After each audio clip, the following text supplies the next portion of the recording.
Hello everyone and welcome to the series of learning some basics in scooters. आज की इस video में हम जानेंगे कि मैन्युफैक्चरर्स हमें फ्रंट में 12 इंचेस टायर्स एंड रियर में 10 इंचेस टायर्स क्यों प्रोवाइड करते हैं। एक्चुअली 21 अक्टूबर 2021 को मैंने ये वीडियो अपलोड की थी एंड मैंने उसमें सर्टेन पॉइंट्स को एड अप नहीं किया था एंड उसमें कुछ कॉन्सेप्ट्स मिसिंग थे और मुझे काफ़ी सारे कमेंट्स रिसीव हुए हैं। तो आज की इस वीडियो के जरिए आप लोग के सारे कमेंट के आंसर भी हो जाएंगे और मुझे किसी का रैंडम कमेंट पिक भी नहीं करना पड़ेगा। बात करते हैं कि कंपनी हमें फ्रंट में 12 इंचेस टायर्स एंड रियर में आपको 10 इंचेस टायर्स क्यों प्रोवाइड करती है। फर्स्ट ऑफ ऑल एक आंसर, सबसे पहले इसकी मैं आपको चार रीजन बताऊंगा कि आपको कंपनी फ्रंट में 12 इंचेस और रियर में 10 इंचेस टायर्स क्यों प्रोवाइड करती है। फर्स्ट रीजन इसका ये होता है कि आपकी ब्रेकिंग फोर्स, यानी कि अगर लार्जर व्हील होगी on the front will increase the braking force. अब आप लोग के मन में ये सवाल आता होगा कि अगर फ्रंट में या फिर अगर टायर बड़ा है तो ब्रेकिंग फोर्स कैसे अच्छे प्रॉपर्ली वर्क कर सकती है। जैसे कि मैंने आपसे बोला कि एक इतनी बड़ी चीज है आपके सामने, इतनी बड़ी, उसे हमको रोकना है। जैसे कि एक छोटी सी बॉल है, उसे हमको रोकना है तो हम उसको अपने हाथ से ग्रैब कर सकते हैं, लेकिन अगर एक बास्केटबॉल है तो उसका पावर ज्यादा लगेगा एंड उसको रोकने के लिए हमें थोड़ा सा ज्यादा एरिया को कवर अप करना पड़ेगा ताकि वो बॉल जो है वो प्रॉपर रुक जाए। तो उसी प्रकार हम ये कैसे कह सकते हैं कि आपकी गाड़ी में फ्रंट में 12 इंचेस टायर्स गाड़ी के ब्रेकिंग फोर्स को बहुत ही अच्छा करता है।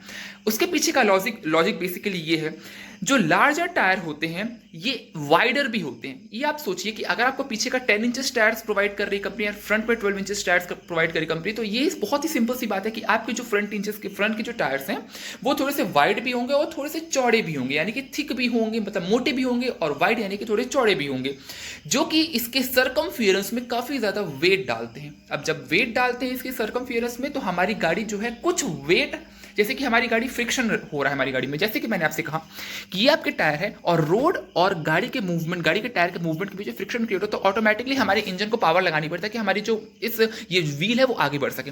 लेकिन अब इसके जो चौड़ाई है वो बढ़ गई है, इसकी जो मोटाई है जब वो बढ़ गई है क्योंकि फ्रंट का 12 इंचेस टायर्स है, तो ब्रेकिंग फोर्स, इसके जो सरकमफियरेंस है इसके में थोड़ा सा और वेट जो है वो ऐड हो जाता है, जिस वजह से हमारी ब्रेकिंग जो है वो इवनली और प्रॉपर हो जाती है। इस वजह से हमें कंपनी फ्रंट में 12 इंचेस टायर्स प्रोवाइड करती है। लेकिन सिर्फ और सिर्फ ये ब्रेकिंग फोर्स का ही आंसर नहीं कि सिर्फ और सिर्फ ब्रेकिंग फोर्स की वजह से आपको कंपनी फ्रंट में 12 इंचेस टायर्स प्रोवाइड करती है।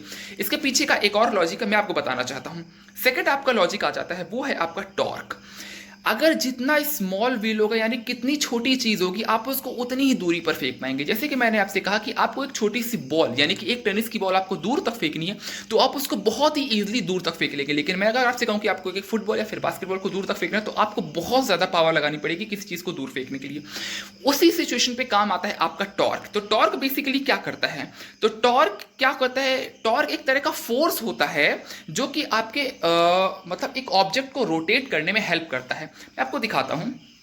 जैसे आपकी गाड़ी का यहाँ के इस बूट के नीचे आपकी गाड़ी का इंजन है। अब इंजन जो है, इंजन का जो पावर है वो डायरेक्टली आपके रियर व्हील में आता है।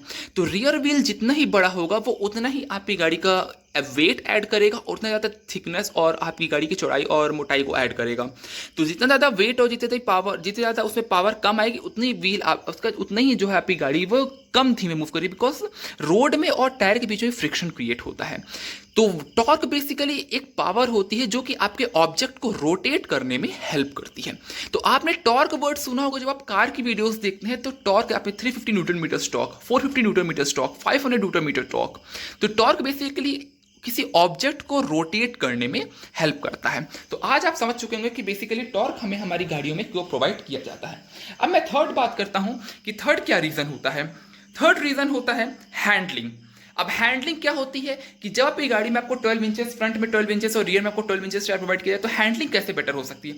आपकी बेसिकली जो हैंडलिंग होती है, फ्रंट में आपको जायरोस्कोपिक मूवमेंट देखने के लिए मिलता है। अब मैं जैसे कि आपसे कह रहा हूं, जायरोस्कोपिक फोर्स बेसिकली आपकी गाड़ी में किस प्रकार काम करता है। जायरोस्कोपिक फोर्स, जैसे कि मैं आपसे कह रहा हूं कि एक व्हील है, आपको यहां से वहां इसको रोटेट करवाना है। आपने क्या किया, एक व्हील को आपने यहां से वहां से छोड़ दिया, उसके साइड में कोई बैलेंस नहीं है। आपने जैसे इसको छोड़ा वो किसी ना किसी वे में जिसके उसके पास फ्रिक्शन होगा वो उतने फ्रिक्शन से रब करेगा एंड जैसे उसकी पावर कम हो जाएगी तो ऑटोमेटिकली एक साइड पे डिसबैलेंस होकर गिर जाएगा। जायरोस्कोपिक फोर्स जो है वो सिंपल यही काम करता है कि किसी फोर्स को इवनली मेंटेन, यानी कि उस रोटेशन को इवनली मेंटेन करने में हेल्प कर, ताकि जब तक उसमें उस ऑब्जेक्ट में एडिशनल फोर्स यानी कि एक्सटर्नल फोर्स अप्लाई न हो जाएगा तब तक वो आपका जो ऑब्जेक्ट है वो उस स्थान से नहीं हटेगा। तो जायरोस्कोपिक फोर्स बेसिकली हेल्प करता है आपकी गाड़ी को एक स्टेबल करने में, यानी कि आपका जो व्हील रोटेशन हो रहा है वो स्टेबल रहे। नेक्स्ट बात करते हैं बेटर हैंडलिंग, यानी कि मैंने आपसे कहा कि अगर आपको कोई डिस्टेंस कवर करनी, जैसे कि मैंने आपसे कहा कि एक 124 सीसी की 125 सीसी की आपकी स्कूटर है और सेकंड में आपको कहूं कि 125 124 सीसी की आपकी बाइक है, तो दोनों में विजेता कौन रहेगी? सिंपल सी बात है कि आप ये कहेंगे कि विजेता आपकी बाइक रहेगी, आपकी स्कूटर नहीं होगी। वो क्यों नहीं होगी? बिकॉज अगर जिस गाड़ी के टायर्स थोड़े से बड़े हैं वो लार्जर डिस्टेंस कवर कर पाएगी as compare to scooters, because इसके टायर्स छोटे हैं।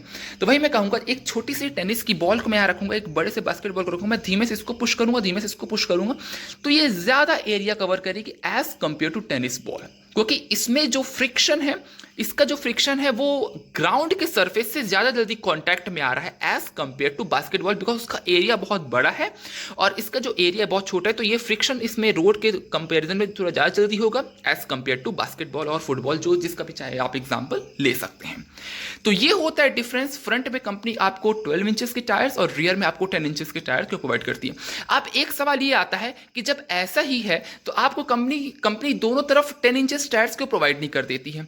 अगर कंपनी आपको दोनों तरफ 10 इंचेस टायर्स प्रोवाइड कर देगी तो फर्स्ट ऑफ ऑल आपकी गाड़ी की स्टेबिलिटी उतनी प्रॉपर मेंटेन नहीं रहेगी, स्टेबिलिटी में थोड़ी सी प्रॉब्लम आ जाती है। सेकेंडली हैंडलिंग में थोड़े से इश्यूज आ जाते हैं और थर्डली अगर दोनों में 10 इंचेस टायर्स प्रोवाइड करती है कंपनी आपको, तो आप गाड़ी को मेंटेन और स्टेबिलिटी से नहीं चला पाएंगे अपनी गाड़ी को। इसलिए कंपनी आपको फ्रंट में 12 इंचेस टायर्स एंड रियर में आपको 10 इंचेस टायर प्रोवाइड करती है। हाँ, लेकिन अगर पहले की गाड़ियों की अगर आप बात करेंगे तो आपको दोनों साइड में 10 इंचेस या फिर दोनों गाड़ियों में दोनों साइड में आपको 12 इंचेस टायर प्रोवाइड किया जाता है, लेकिन उसके लिए गाड़ियों का डिजाइन और गाड़ी की जो जैसे जैसे गाड़ी को बिल्ड किया जाता है वो थोड़ा सा अलग होता है। आई होप सो आपको वीडियो काफी क्रिस्टल क्लियर हो गई होगी। Thank you so much.